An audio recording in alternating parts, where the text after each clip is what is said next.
Good evening to my co-hosts and to our audience. Good morning, good afternoon, or good night. Welcome back to our podcast, the Anarcho-Syndicalist Film Club. This week's film is Klaus 2019, selected by today's pip, Yingli. The date is December 26th, 2020, and we are 24 weeks into this online experiment. As always, a spoiler alert if you haven't yet watched the film. Well, okay, we can jump into binary opinions. Christian, would you do the honors of going in order? Yes, I gave it thumbs down. Sheldon? Give it a thumbs up. Yingli? I'd give it a thumbs up. Sarah? A thumbs up. Okay. I'm the contrarian! Congrats! I've escaped the hole this week at least.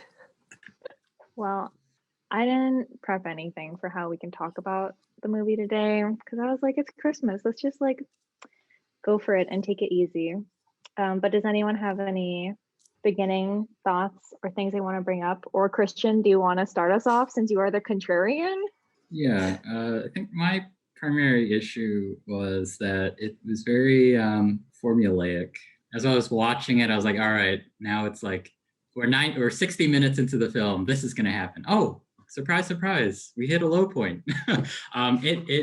Because it was a 96-minute film, it stuck very close to, I forget who taught us the screenwriting class, but very, very closely to that formula of like, in 10 minutes, you have this inciting incident or what have you. And in 30 minutes, you have the first act break. And in 60, it's the... So I thought I was just sort of, it felt uninspired. And I was kind of like, all right, it's another Christmas movie. So just structure for me, I think was a big thing. And I think that first act just didn't really hit anything. It did a moderately good job of like setting up the scene and establishing a setting, but I think the setting was sort of uninteresting. It just seemed very derivative of, it's like take a little bit of Romeo and Juliet's, Montagues and Capulets, and then take a little bit of The Emperor's New Groove. and then yeah. I was just like, all right, this is the movie we're watching. That was my issue. Well, I'm glad you brought up Emperor's New Groove. When I was watching the first 30 minutes, I was like, why does this feel like the Emperor's New Groove? I don't hate it, but yeah, I knew it felt familiar, but now I think I just wasn't able to connect that dot specifically. But now that you say the name of the movie, I do really feel that. Mm-hmm. Oh, who's Isma? Is it the Crumb lady? I think it's the Crumb lady because the Ellingspo patriarch is just like, what's his name? Adult. The big guy with long hair. You mean Kronk? Yeah, so like a short. Kronk. Yeah, Kronk is the strong man with the supposedly small brains, but actually he's got a heart of gold character in Emperor's New Groove. I think he's like the Ellingbo man because he's also kind of dumb, the leader of the Ellingbo, so it does feel like Emperor's New Groove. The setup with like characters that recognize their place in their movie and that kind of stuff is reminiscent of that to me. The way that the lines are written with like the whole scene where Jesper is doing like the drug deal with the letters and they play that one rock song. I was like, wow, Emperor's New Groove all the way. Yeah, I actually thought those moments were really cute. I was not expecting anything of this movie, so those things were like almost delightful in opposition to like everything Christian didn't like. I think I liked. Yeah, I think definitely Christian's point is very valid. Like I was not surprised by anything that happened. I think it's just one of those movies that follows the formula, but I think it does it well. Like it hits all the points, but it delivers. Like it's very aware of what it's doing, and it sticks to that formula quite well. And I think for the audience, it's aiming at like people looking to have a good time, maybe families with young children. It's easy to understand, and I think it works very well for what it is. I think I don't know. So I think in my opinion, the conflict by the second act break feels very contrived, and like it doesn't feel very real in terms of like Crumb and Ellingbo's, bringing in Jesper's father into town and sort of revealing that all this was just a plot to get him back into his, all part of a part of Jesper's plot to sort of get himself back in his father's good graces. So it seems sort of like, yeah, and the fact that it sort of, I think resolved really quickly kind of points to that fact that it was like, yeah, I agree with the conflict in the second act where everybody realizes, oh, this is what's in it for him. I'm like, do you really think he's stuck with that with all this much effort? So I was watching it with my sister. I was like, really? Like this, a repetition of the similar, it's like copy paste conflict of, oh, you weren't in it for the right reasons at the beginning, and why are you like this, blah blah blah, and then it's resolved like pretty quickly. But I guess although it's formulaic, at the beginning I was so confused. Was I watching the right movie? Because I didn't read the synopsis, because it didn't feel like a Christmas movie at the beginning, with the initial plot where he goes to a town and becomes a postman. I thought I was watching the wrong movie. So I guess that is a signal that it's kind of sort of different from most Christmas movies that at least I've seen. But yeah, in that sense, it is unique, but maybe it's just the my library of Christmas movies are like, it's lacking. Yeah, even though I like kind of knew the premise that it was supposed to be like a Santa origin story, hashtag Marvel superhero origin story, I was like, what is happening here? Why is the Emperor's New Groove happening? And why is his tent so beautiful? We're only going to be here for like a minute and then we're going to leave. But the payoff was okay for me in that regard. And so what I started to do, like, I think the thing I didn't like the most about the film is the plot, because I'm comparing it to other films that we've just watched. And then I started thinking about, okay, this is inspired by Disney Renaissance. So let's compare it to like movies of that era and like how deep the plot goes there. We're talking Little Mermaid, Lion King, Tarzan.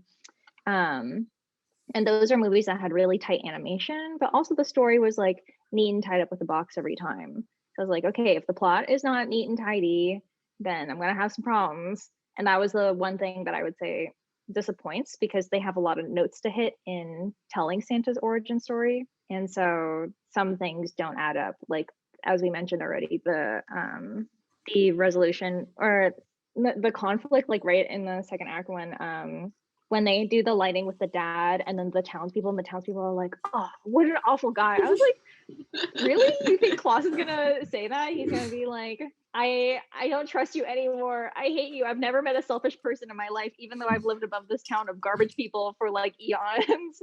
I was like, that seems unreasonable for him to be upset over. Like all of the planning that happened afterwards where they were like, we had a decoy sleigh. I was like, I can believe that before I can believe that Klaus was angry. That doesn't add up. That's true. In general, consistent though. If they had lots of those things, I think I would be more upset. I can understand that they were like putting more effort into the origin story parts where they were showing like the invention of the naughty list, the inclusion of reindeers, like how the wagon became a sleigh. Those things worked really well for me, and I knew that they were going to happen, but when they pulled it off, I was still very pleased. It felt very satisfactory.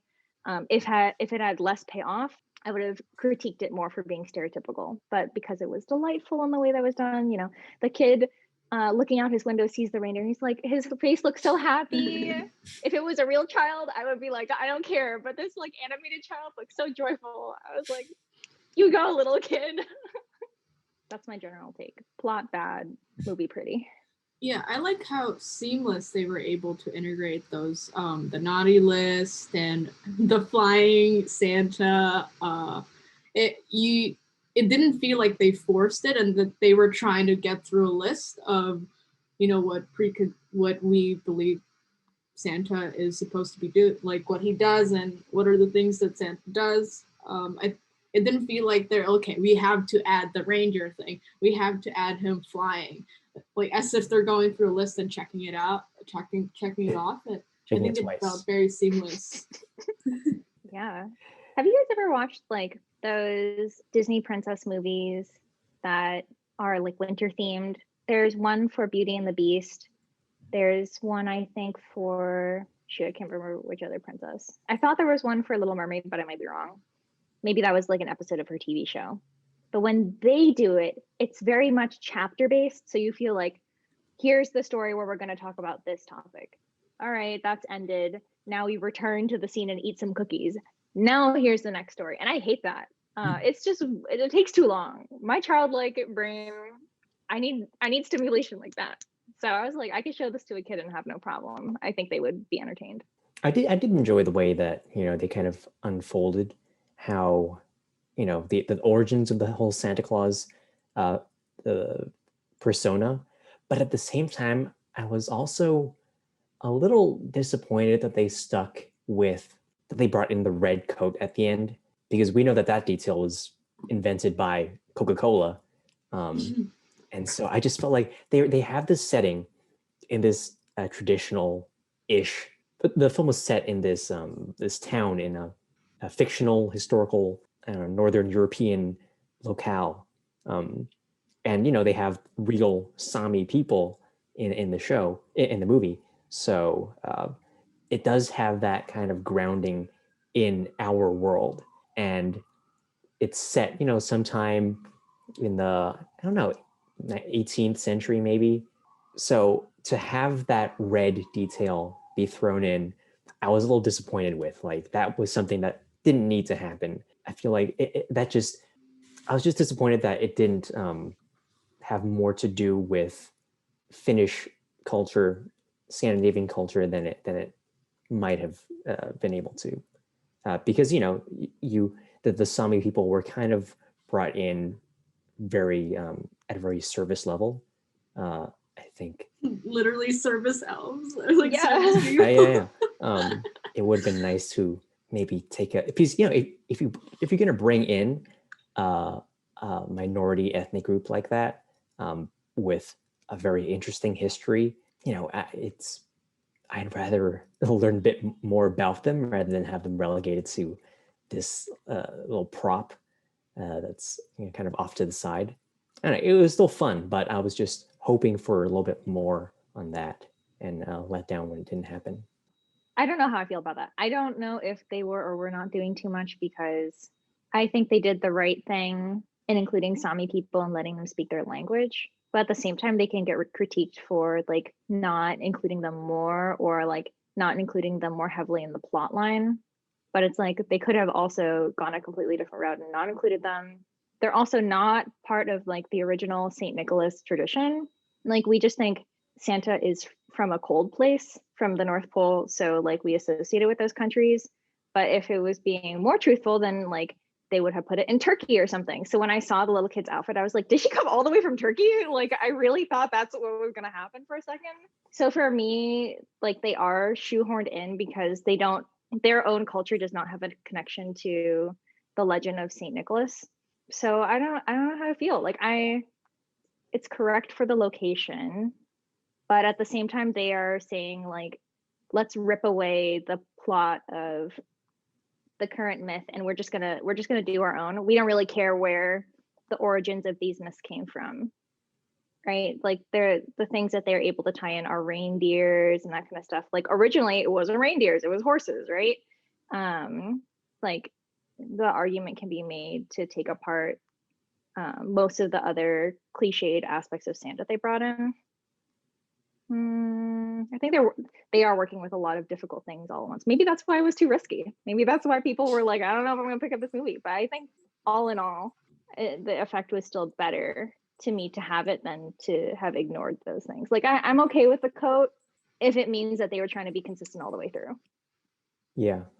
I think it was just the coat that did it for me. Like, the other things I was thinking about, are they going to go with a full modern Santa Claus rather than, the concept of Santa Claus that maybe wasn't as mainstream as it was back in the 18th century. I think comparing this movie's treatment and use of the Sami people to how Isle of Dogs uses Japan and Japanese people, I think that's a valid comparison to make, because in Isle of Dogs it's about language takes a lot of thematic priority in that movie, and communication, and the fact that we never understand, if you don't understand Japanese, without subtitles, we don't know exactly what the Japanese characters are saying. It's kind of like the same in this movie. These ethnic others are, we don't really get to understand them, only in the way that we only understand them through how Jesper responds, Jesper and the others. So yeah, I was just hoping for a bit more on that front. Yeah, the most we get is like Elva sitting down with Margot and like translating what she says, which I feel like is the one drop in the bucket we got on that. Maybe it's just not enough time to delve into it more. I still think at least it was not intentionally painful in the way that Isle of Dogs was. Though Klaus could have gone the exact same way, because originally they were going to have all the Sami people speak English and like not have Sami people. So I'm glad that they didn't do that at the very least. I think the inclusion of the Sami adds a hint of realism, and also a paradoxical hint of fantasy, in that you see just like the exploitation of Sami labor on the part of Santa's workshop, or Klaus's workshop. And I think that relationship between the core and the periphery, because this thought came to mind before I recognized Wallerstein died in 2019. But you see that Smearensburg sort of develops economically and socially since Jesper arrives at the town, but the Sami's living situation doesn't. And in the same way that the core in the world systems model, the core kind of benefits at the cost of the periphery, which India, Thailand, Bangladesh, these the third world countries. So I think it's sort of realistic in that sense, but where it kind of rubs me the wrong way is that the Sami are happy about all of this, which sort of takes me to Sheldon's point of criticism, but and sort of negates sort of whatever underlying theme you might get from realizing or from like thinking about it more carefully. I don't know how I feel about including Sami people for the sake of including Sami people. I think that just rubs me as disingenuous, but I don't know what's going through the producers' heads as they're crafting the story. But you can make the point that performative actions are inherently good or inherently bad but I think that there's always just a moral gray area, those kind of things. Yeah, for sure. It's complex in this one, more so than Isle of Dogs felt. I'm glad that they didn't do any of this like cultural comparison to like the Sami are living in as a nomadic tribe and the people of Smearensburg are like living here. They're worse or bad. Like all the children at least accept that there are Samis out there. They don't say anything negative. They just acknowledge that they're there. But there's no like deeper dive into that. And I realize that what my thought on what the producers and the director are thinking is like, okay, they're not the central point. It's not our job to explain their culture. This isn't a movie about them, but we want to just throw them in. It's like, I guess you're doing me a favor because I learned about them, but now I have questions. I don't know. Yeah. I'm trying to think of the lens of a kid. Are they going to walk away from this and be like, the Sami are cool and I'm going to go learn about them? Or are they going to walk away and be like, those Sami are weird. Like they live in huts. That's weird. Those are the kind of things I would be thinking about because more kids are going to watch this.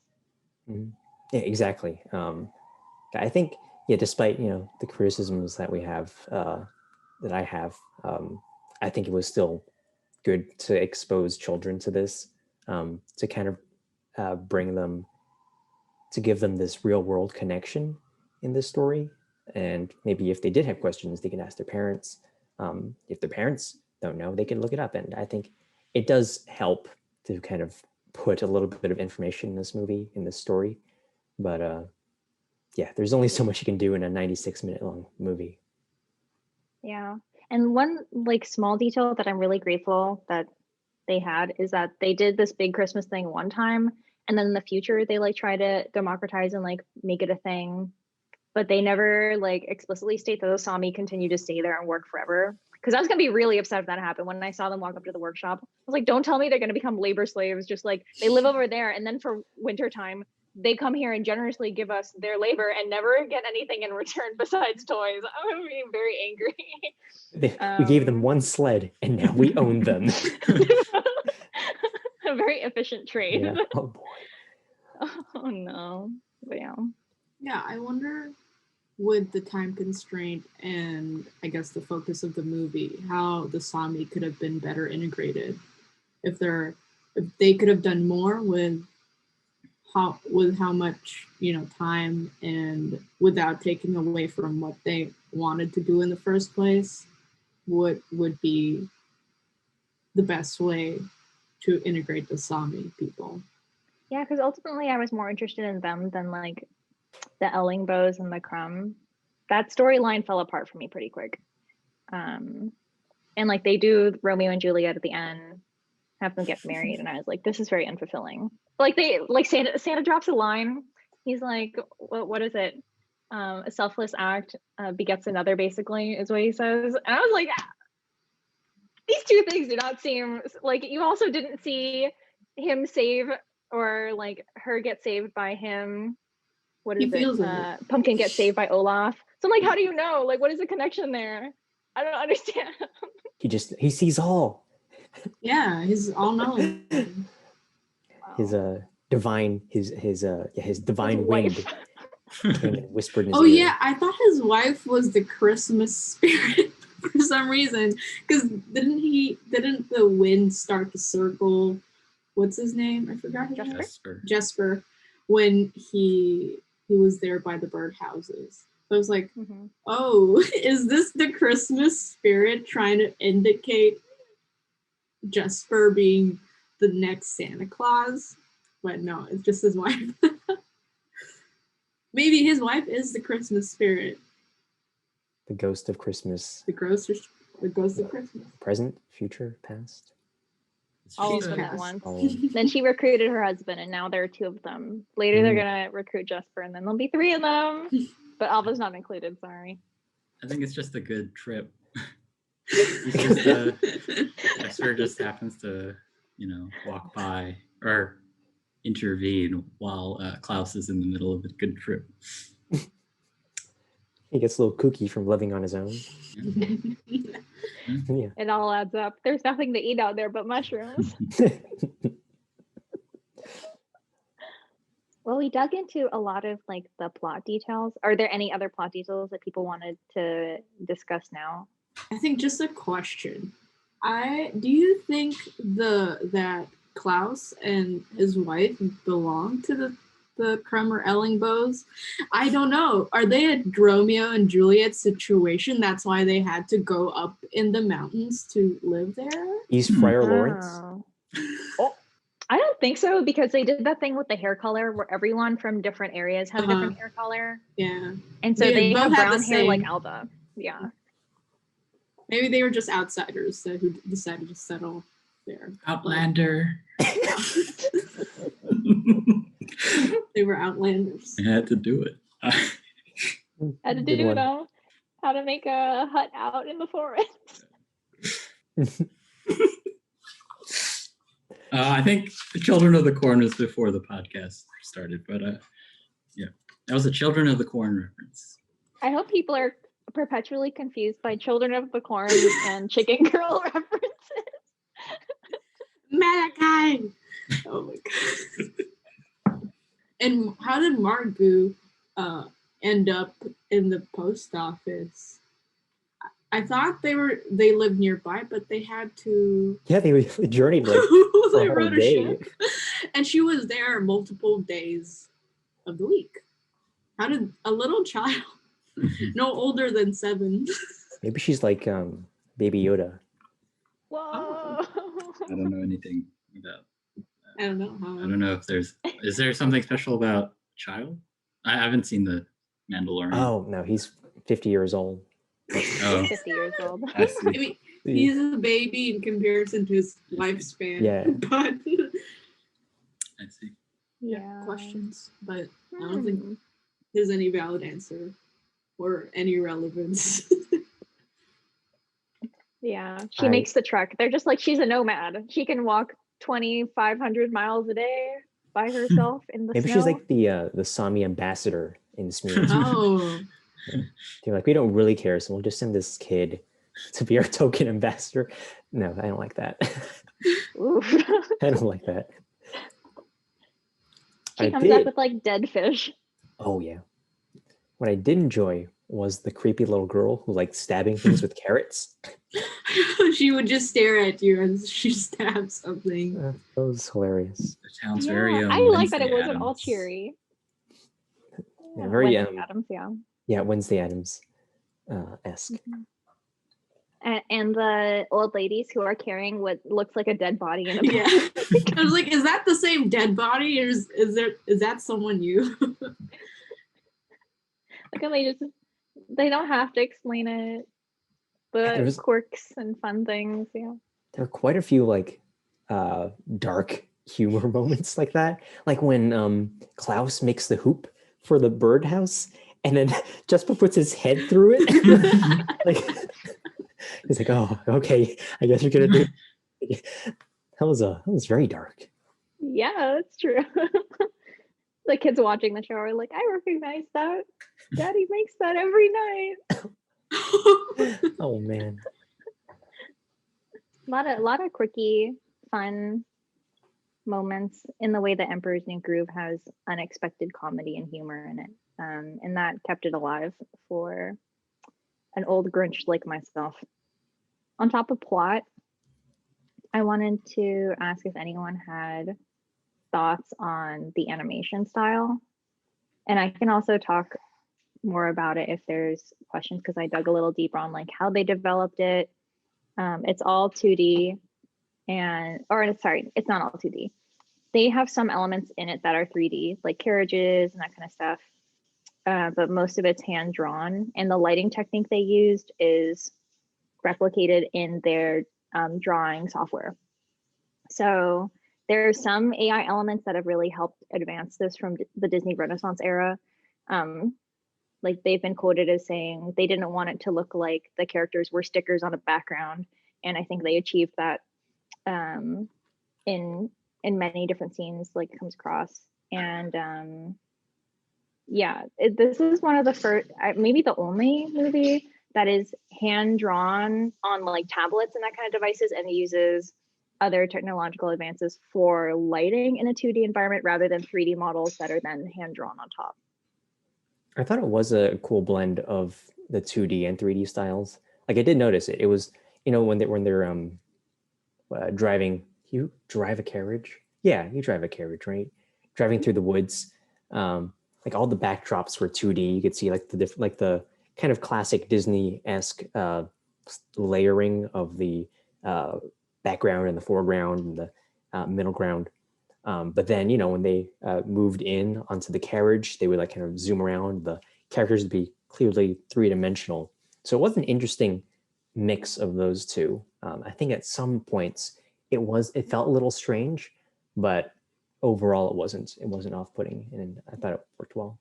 It was very pretty. It reminded me of the best part of Harry Potter and the Deathly Hallows Part 1, which is the tales of the Peverell brothers. I think that's what I don't know anything about animation. I've never I never took a history of animated film class, but that's what came into with this film, my thoughts were all just like, this reminds me of this.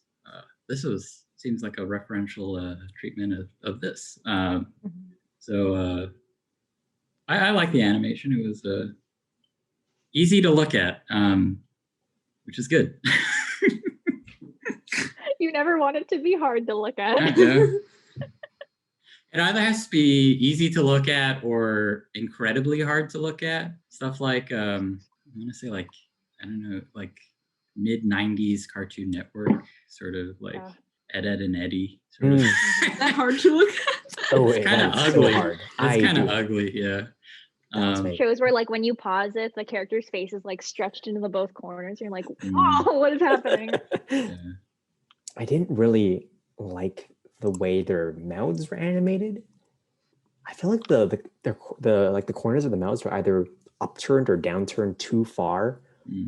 It just felt weird. I'm just looking at them talk, and there's just too much toothiness at some points. Like, when you talk, your teeth aren't exposed 100% of the time. What do you mean, like Sheldon? they're talking, like their teeth are just out and about the whole time. Not like Jim Carrey. Mary Darrell, speak like this. Yeah. But this is, I think they did successfully utilize the animation technique. This is what I was thinking, about the Grinch, because I think one of my comments about the Grinch was that it was trying to be cartoony, even though it was live action. But this one, I think seeing these movies back to back, no, not back to back, but relatively back in recent weeks, I feel like this kind of, because it was a cartoon, a lot of the things, the physicalities worked, whereas in the Grinch, it didn't work for me. I think my favorite part of the animation in this movie is the use of light felt very natural. It's as if they were real people and the light is however light enters in a room in real life. I think I enjoyed that very much. Yeah, I would have to second that. I think the two things that stand out the most for me are like the use of light in a hand-drawn environment. What they were able to accomplish with 2D and lighting is incredible. Their technology that they used for like picking automated light is really special. And I guess they have their own patent for it now, following kind of what Into the Spider-Verse did, where they were taking 3D models and making it look 2D. Klaus did the opposite. They had 2D drawings and they were making them look 3D with the assistance of AI in both cases. So what happens is that the AI detects where the light pattern should approximately be in a flat image, and then will lighten the image appropriately. Then the animators can go in and like manipulate it bit by bit. So if it's around like a face, they can lift it or like lower it to make sure it doesn't look funky. But all of the lighting looks super natural. There's no like weird glitchiness with that. So to combine hand drawn on tablets with this new technology, to me, is mind boggling. It's a beautiful movie for what they were able to accomplish. Like for the budget, for the number of animators they had, for the collaborations with the Redfish company in France, it's incredible. The fact that this exists at all is like crazy to me. But yeah, they do a lot of cool things with the lighting. There are a lot of scenes where they do like half lit faces and they like focus a spotlight right into the area of the scene. That's something we've never seen in 2D because they have been able to replicate lighting like that. And I don't think the average person is going to like care or notice, but I would love if this continues to inspire further art, because it's going to encourage people to explore more mediums that aren't just 3D models. Because with 3D, you also get funky effects. Things can happen where you like summon a model in, and like in Toy Story, famously, they had to, in certain scenes, just like delete models and then like recreate them where they didn't belong to create the right shadow effect in certain shots.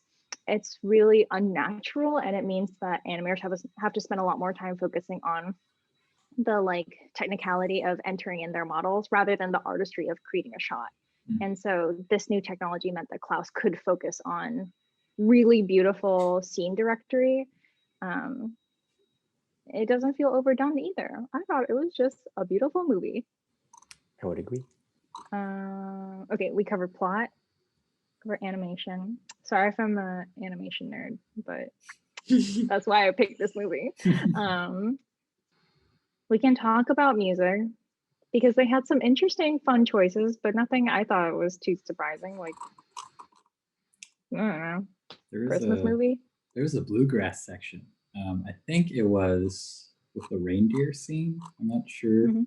There was also I don't know, was it hard rock or rap? Hard rock.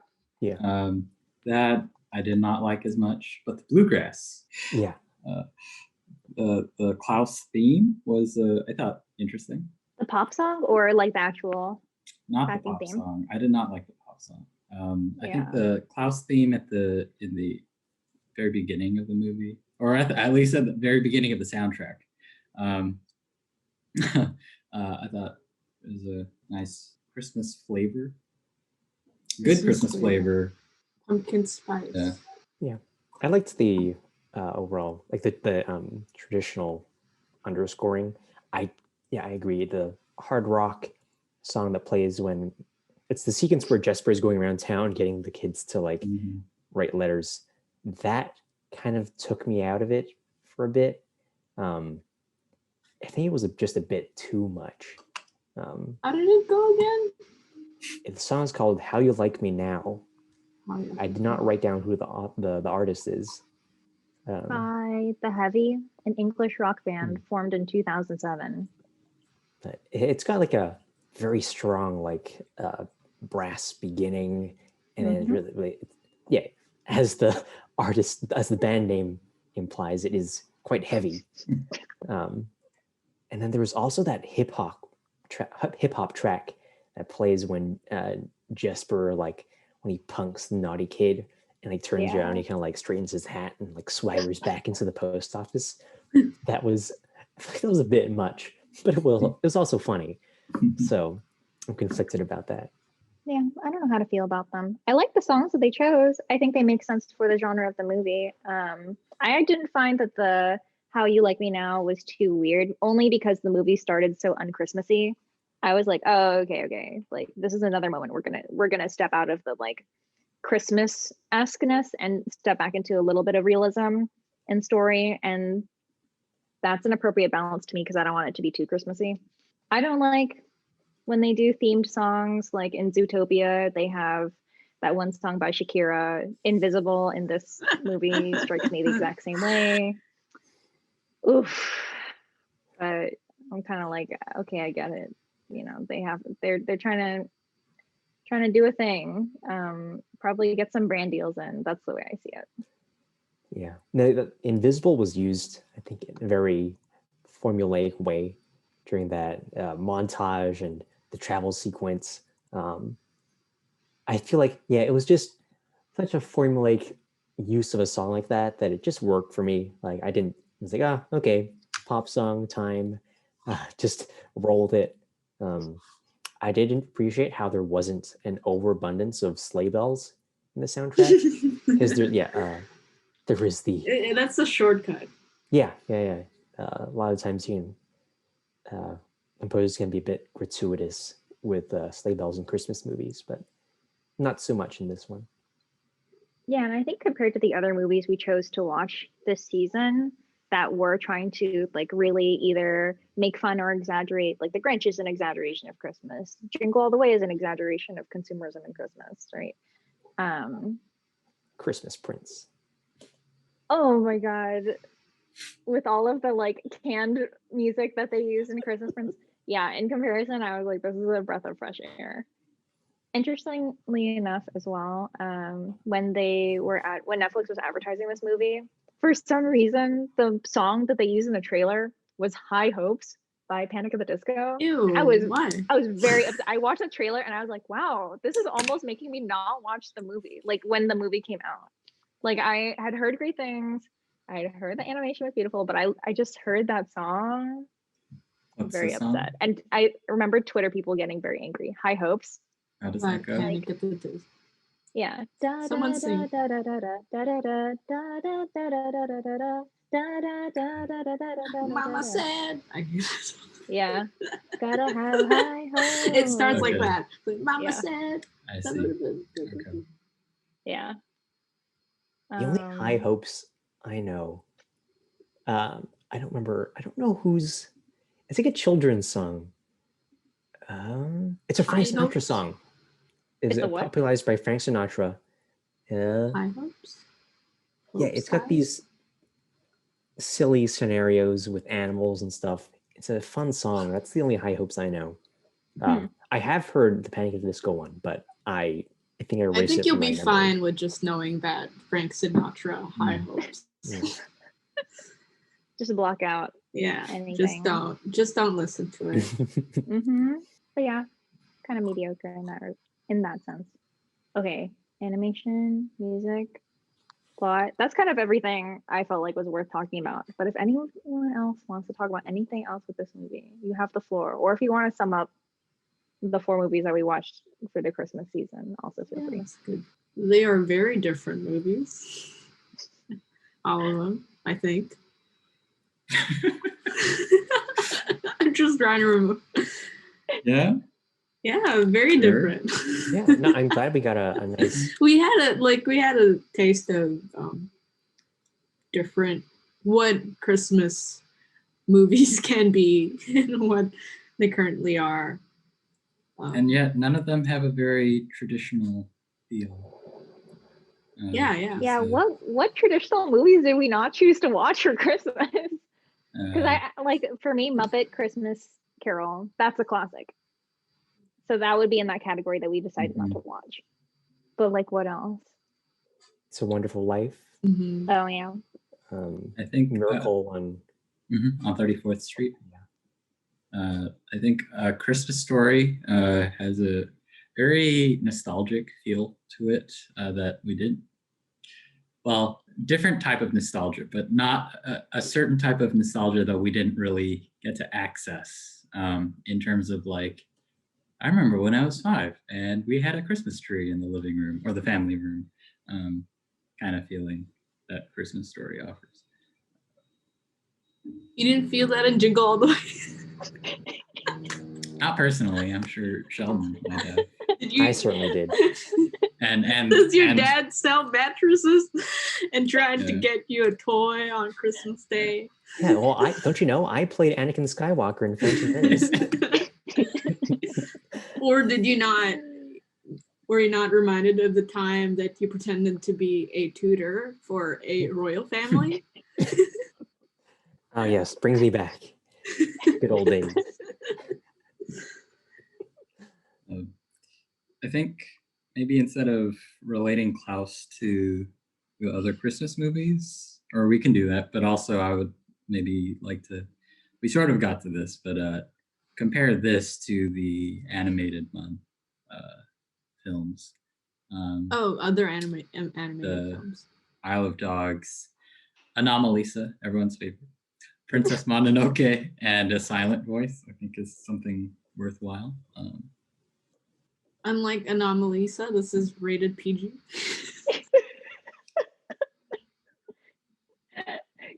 Good start. I think it's the only. It was, well, I don't know. Was Silent Voice PG? I think so. Was it? That's some like adult themes in it. Mm-hmm. Yeah, but that hasn't stopped anybody from. A Silent Voice is not rated. Not rated. Mm-hmm.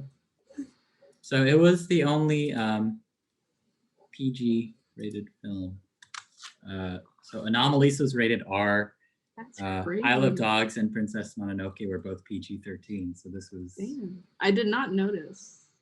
Which of those animated movies that we've watched in the past were 2D, and how does that compare to this movie? Mononoke and A Silent Voice were both 2D anime films, and Anomalisa and Isle of Dogs were both stop motion. So I guess the closest comparison would be to Mononoke and Silent Voice. I feel like in A Silent Voice, the animation is not the priority, sadly. It's the story that takes focus. So I wouldn't hold them together in the same same category, where Klaus is definitely putting more effort into saying something with its animation than having a story. Like, if this truly was inspired by Disney Renaissance, then it would have, as I mentioned earlier, like strong connection to its plot as well as beautiful animation, while picking like certain things to do really well. Klaus focuses on like lighting and texture really well, but it's also trying to do so much with animation that they're like probably not able to focus entirely in plot, and they have a lot of plot elements. Princess Mononoke is like, in my eyes, a much simpler story. The animation is beautiful for its time, but it's certainly flat compared to Klaus. It's hard to compare those two because Klaus is so heavily stylized and set in this fictional reality where human beings can be like 8 feet tall and weigh like 500 pounds and have shoulders 6 feet wide. Whereas Mononoke is set in this fantasy world, but it is still grounded in like the physical constraints that human beings. At least The Those walls are pretty big. They both have realism in different ways. Yeah. Okay, Mononoke has humans can't really jump and fly and do all the things that they did, but You telling me that physically, normal humans can't shoot an arrow and a man's head will just fly off at the end of it? Oh, that was so fun. not normally. Maybe if they try hard enough. Only when possessed by a boar spirit. I don't know if it was an innovation, but in Mononoke there was the sparkling ocean. I don't know. I don't think that was 2D. I feel like in the same sense where Klaus was using a mix of different technologies and trying to quote unquote revolutionize animation. Mononoke might have been trying to do the same thing, because I think that caught my attention. That Mononoke did, the water is like weird. It's like interesting, and it's not similar to how other movies of the same time was portraying water. Mononoke did use computer animation in addition to its main hand-drawn nature. I think it was like part of the infection on the prince's arm. Infection. Oh. And something with the possessed or the demon boar or something. I don't know the exact details. Yeah, what it says on Wikipedia, computer animated parts are designed to blend in and support this traditional cell shaded animation. So cell shaded animation is the one where it's like the background's on a flat, then the next layer's on top, all layered, that's cell. And then a further 10 minutes used ink and painted, which is like really crazy. That's like a Studio Ghibli thing. And the rest, most of the film is colored with traditional paint. So even if they're like very similar in that they're both 2D, the medium is explicitly different. And Mononoke is like something on paint that has been taken a photo of. Klaus is 2D in that it's being drawn, sure, but it's being drawn on a tablet that can be manipulated with computers immediately. I would hazard a guess and say Mononoke probably had more challenges and more advancements for animation, even though we can't see it with our naked eye. And their budget was about 24 million US dollars. So what is that adjusted for inflation? Adjusted for inflation. Yeah. What year was it? 97. It was 1913 is the default. Is it Gertie the dinosaur? 38.9 million. So about $39 million. About the same, almost. Yeah. We're going to get a tax from the CPI people. No. It's a inflation versus consumer price index. Okay. Measuring the difference in the value of the dollar. Yeah. Let's look for CPI. Let us know if they call. There's also another connection in this film to a previous film we watched, one before Ying Li. I don't know if you guys caught it. It's when the which clan is the grouchy lady from? Is that Crumb or Crumb? Crumb. What's it? Ellingbo. I keep forgetting that one. But as she's at the end of her, or maybe at the start at some point in her spiel to the kid, she's like, "You know what this is, kid? This is tradition." I remember that. When she said it, I was like, huh, is this gonna be like Fiddler on the Roof? Fiddler? Is she gonna be Just wanted a musical number to break she out. starts dancing? Yeah. Well, it is a reference-filled movie, so who knows? Could be. I think it might be. Yeah, probably. Now that we bring that up, they had that scene where they flashed through like all the eras of different art representing their feud. And I was like, wow, I really liked that moment. I thought that was super Disney Renaissance reminiscent. And then they like didn't do anything like that again. I was like, oh, okay. I would go back just to see the gif of that moment. Mm-hmm. I was kind of hoping that their feud would have been revealed to have like some sort of bogus roots, and they would have realized that that could have been a totally different movie. You know what I mean? Like the Hatfields and the McCoys fought over a stolen pig. But yeah, that's not, I think that's too much to ask from this story. Come on, Klaus, you need to put like 5 movies into one. Yes, please explain the intricacies of the Crumb-Ellingbow century-long feud. Centuries. Millennia long. Yeah. The caveman drawings. Were they from different like Nordic like Viking tribes or whatever? They might have been from different that's my guess, I guess. Were Celts. They were of Celtic origin. Mm-hmm. We went all the way back to Cain and Abel. Mm-hmm. Whoa. Oh, makes more sense. Crumb and Ellingbow. That's Cain the plot and hole we needed Abel. filled. Hey, how do we connect this to our Jesus? Oh yeah, Jesus in how? this? Who is Jesus in the Who is the is biblical Jesus in this movie? Is Isn't the it theme definitely of this the wind? four different episodes like who is Jesus in this movie? The wind is the Holy Spirit. That's obvious for sure. So I guess it has to be Jasper then. With If we're going with Klaus that. as Klaus is father. God. The Holy Trinity is Klaus, Jasper, and the dead wife. Klaus is the Old Testament God. Also, the Holy Spirit is usually referred to as the female embodied part of the Trinity. So, kind of makes sense for the dead wife to be the Holy Spirit. I can't find Jesus though in this movie. Margot, maybe. I was just thinking that. And then I was like, wait, no, we can't choose the one person who can't speak in this movie to be Jesus. Maybe this is an Old Testament story before Jesus. Maybe it is, yeah. Because if There we, you go. Cain and Abel with the Crumb and Ellingbow, Would explain why Klaus is so unforgiving. He's from the Old Testament. yeah. Kind of hoping that he would go into like murder Klaus mode with the big axe. I was waiting for it to take an R-rated,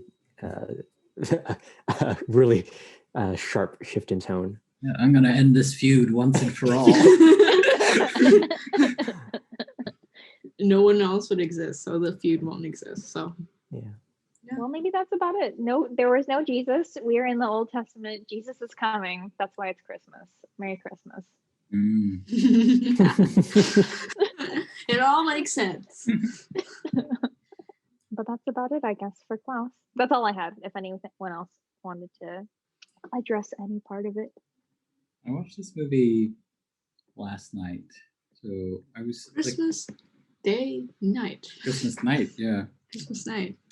I was trying. I thought I sent something, but I didn't let it sit for enough time to really mature the idea. But there was something that the movie touched on with like this conflict between materialism and idealism, and it had to do with the two clans feud. But it escapes me now, and I can't think of anything. But oh yeah.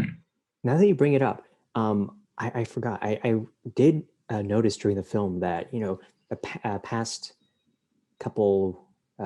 two films, Jingle All the Way and the Grinch, not the Grinch, but How the Grinch Stole Christmas, are both heavily anti-consumerist movies. They have that strong tone, whereas this one has the opposite. It's it's about Santa Claus, and Santa Claus, the material part of Santa Claus, it takes is very important in this particular story. So I thought it was interesting going from those two to this story, where at the end, after they successfully deliver the toys to the children of Smearensburg, after they successfully deliver it, you have the sunrise, all the children get up and you hear them saying, "Oh, this is just what I wanted." And there was that kind of lingering thought in my mind. I was like, "Oh, what I wanted. But did you need that, kid? You didn't really need that toy. You don't really know the true meaning of Christmas, do you?" And so I feel like that was having this movie come after the previous two definitely had that thematic element in my mind. I thought the Crumb and Ellingbo leaders had a point. If the toys weren't delivered that day, would the peace in Smearensburg actually continue, or is it driven by, the kids doing good deeds for something in return? And in this case, those are gifts. So I don't know if the movie was able to actually address that, but they keep saying a genuine good deed begets another. I didn't really see. I don't think I felt that. But I just let it pass because that's that's how you watch movies. But I don't think the movie was able to actually show that, unless they're trying to show it through Jesper, who essentially in the end he was just doing it to make everyone happy. I did have a note that I said this. I was kind of live notating as I was watching, and as the Crumb lady slits open the giant sack and the toys go tumbling into the ravine, I wrote, "Oh, they follow through with what the Grinch didn't do." Because in the Grinch, he saves all the toys and delivers, and then immediately after, they show that it was a decoy sleigh. I was like, "Oh, bummer." Got me. I was kind of hoping that the toys wouldn't be delivered, and that they would celebrate in in each other, that they'd celebrate that the feud was over, that they have each other, that they would prove the leaders wrong, that they wouldn't descend back into the feud without the toys. But they ended up getting the toys, and so we don't really know. Like we hope that Jesper and Klaus and their mission was successful in changing the minds and hearts of the people in the village, but we don't really know, because there's still that element of the toys being delivered. And I forgot. I actually felt the opposite. Like, I felt like, because this is the Santa origin story, that they better deliver those damn gifts, because otherwise it doesn't add up for what they're trying to accomplish. Plot-wise, I was going to be very confused. I was like, I know this is I also felt the consumerist note of all the kids getting gifts, and I do think that they did not follow through on proving their point, but I think it's because they're just doing a lot. And so the sense that I get when watching the movie was that, yeah, they know that they have to address the consumerism of the gifts in some way, so they try to address it by having the montage of the gift giving season, where it's about giving something like a rewarding or entertaining thing to take them away from the misery of life. The first boy gets his toy because he's so unhappy. He draws that he doesn't have anything to engage himself with, and he's not relating to others. But now through his own gift, he's not only connected to other people, the other clan, his family has entirely integrated. His father gets remarried, that kind of stuff.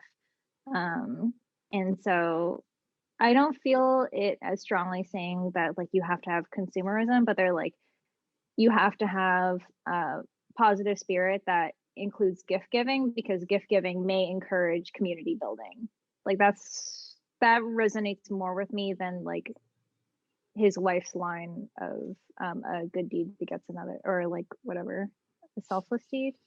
Can you remember? I don't feel strongly about that. I don't know if Christian might have more to say, but I think that definitely makes a lot of sense. Like this is in a pre-industrial society, and I feel like the toys do have a lot more meaning than in Jingle All the Way, because they're not mass produced. Each one of them was created,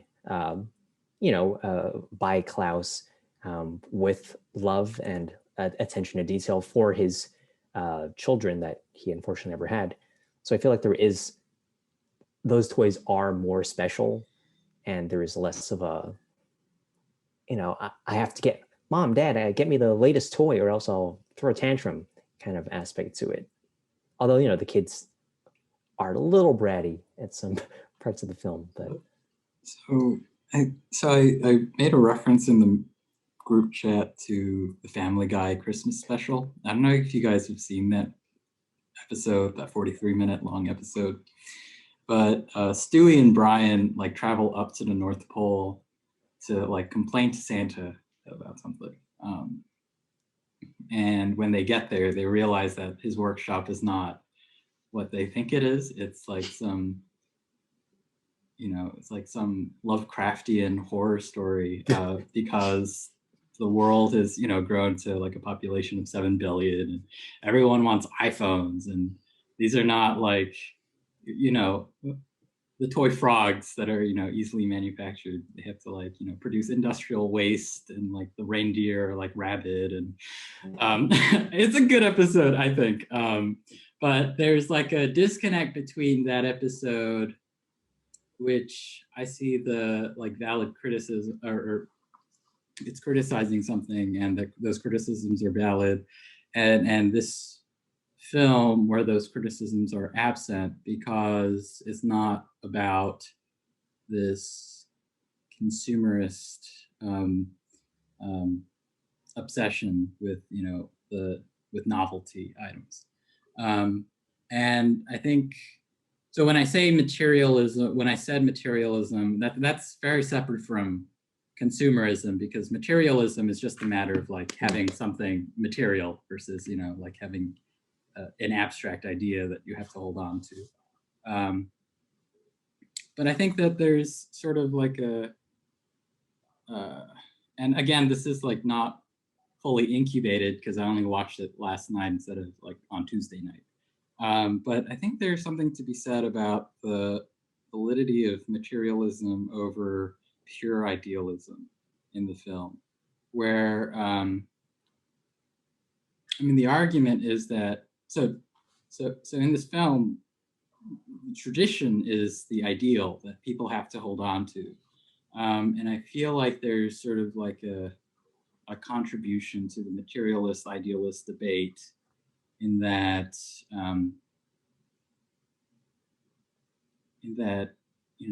material well-being in itself has the propensity or ability to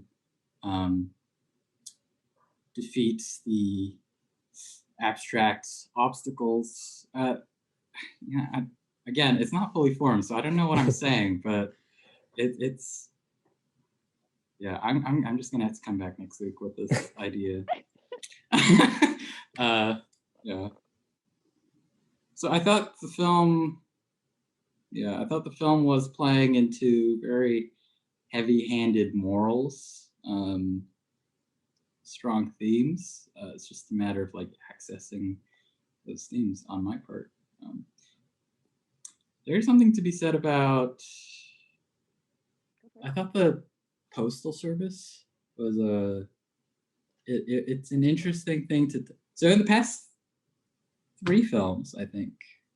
Postal Service has played a pretty big part. Yeah. I don't know about the Christmas Prince, but Yeah. in The Grinch, Cindy Lou's dad was a postal worker, and Myron was a postal worker. There's something to be said about the benefits of a social service run by the government and its real economic effects on a community. That sort of is an anti-neoliberal sort of idea. It places additional merit on public services. My thoughts are not very fully formed this week. No, don't worry about it. It's Christmas. Time to not use your brain.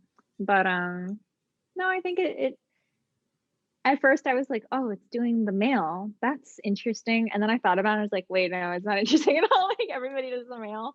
It's very common.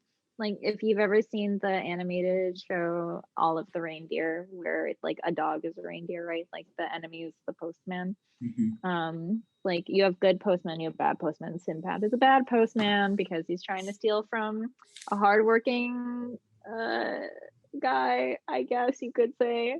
In this one, the post office is good, but also has like this weird, intense royalist structure.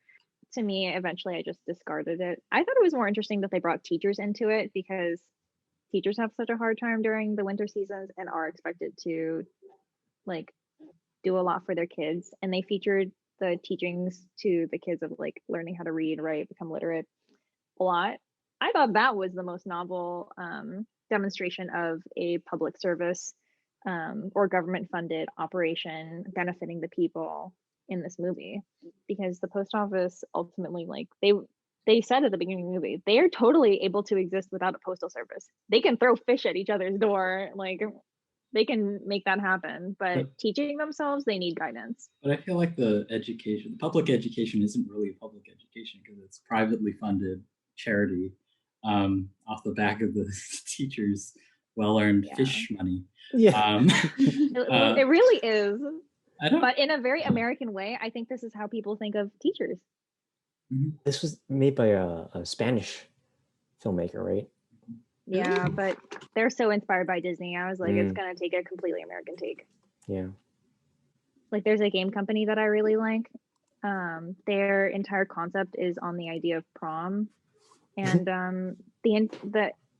the company is in Barcelona and all their employees are Spanish. So it doesn't really matter. Americanism goes everywhere because of our what would you call it? Cultural colonialism? It's insidious spread. Yeah. Yeah. I'm confused every time people from other countries speak about celebrating Christmas, and when they describe it, they describe like a very American idea of Christmas, like giving gifts, watching American Christmas movies. And these are like from some countries that are not even Christian countries, or like people from non-Christian countries. So like I get confused like how widespread the specific idea of Christmas is so widespread.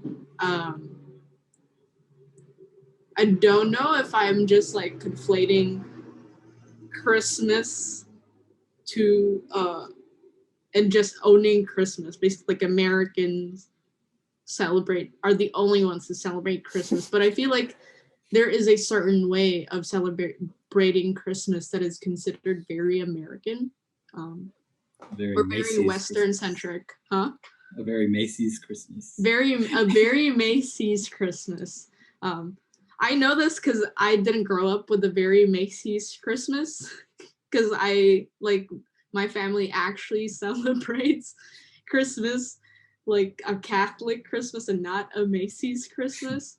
So yeah, I'm always like surprised every year whenever people talk about Christmas. Interesting concept. But are there any movies or other media about Christmases in other parts of Christendom. Do people still use that word? Like an Eastern Orthodox Christmas, maybe a Middle Eastern Israeli Christmas, a Christmas in Turkey or something, or in Ethiopia. I think it would be interesting to learn and enjoy a story that's not based in the American westernized version of Christmas. The Coca-Cola The only Christmas. place I can even think of off the top of my head is Italy, and that's because they celebrate with the bones of Saint Nicholas. So they are much closer to the tradition of the original myth. Did you see the bones of Saint Nicholas? Oh, yeah. So what happened is that Saint Nicholas was a Turkish dude who became a priest. He was orphaned and like hella rich, so he just had tons of money. So he walked around like solving people's problems. So goes the myth. There are many stories, and like would throw bags of coins into people's houses to help them out. So like a man who had 3 daughters and didn't have a dowry, he would like in the middle of the night throw money into their houses, and it would fall in their shoes. And they would use that to like pay the dowry. Yeah, exactly. So there are many different tales. There's like that one. There's another one of his saintdom where he like walked into a butcher store and noticed that the butcher was pickling children and like caught him, and people were like, whoa, Saint Nicholas, what a dope guy, he caught that butcher who was so evil. Like there are a bunch of crazy stories like that. And then the bones of Saint Nicholas, the story with that is that they actually are kept in a cathedral, and they ooze some weird material to this day every year. And so in the Christmas season, that ooze is collected and they have a celebration with Santa ooze. I'm not making this up. What is this ooze? Is it liquid? Is it It's like some marrow gas? or something that's growing out of his bones. It's a posthumous cancer. It probably is. I don't know why his bones are still growing. Yeah. Interesting. Now you know. I don't know what to do with that information. It's a cocktail information. You at the next Zest holiday party. Next cocktail party. Hey, what am I drinking here? Well, that's what comes out of the bones of Saint Nicholas. Ooze. Yeah. Here, wait, I'll send the Mental Floss article in the chat. It's titled "The Mysterious Case of Santa Claus's Leaking Bones." Nice. I promise I'm not lying. Buried in Italy? Yeah. No, he was buried in Turkey, and then pirates came and stole his bones and brought it to Italy. Yes. Apparently, the closest part of St. Nicholas to us in the United States is in like Minnesota, I think. And he's like everywhere. his pelvic bone. That's where Jingle All the Way takes place. In one place. Like people are trading their St. Nicholas bones. Like, I got the pelvic bone. Do you want the tibia? I want the tibia. You want trade?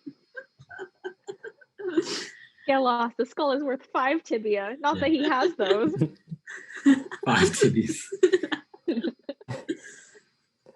I had a professor, Galvin, taught Middle Eastern history. He said people should take history courses if for no other the purpose of a history course for non-history majors is to have good cocktail party talk, and it serves to like it serves as like a promotion material, so that when you're at the cocktail parties, you get your superiors' attention by giving them the best historical tidbit or nugget of info, so that you'll climb up the corporate ladder more quickly.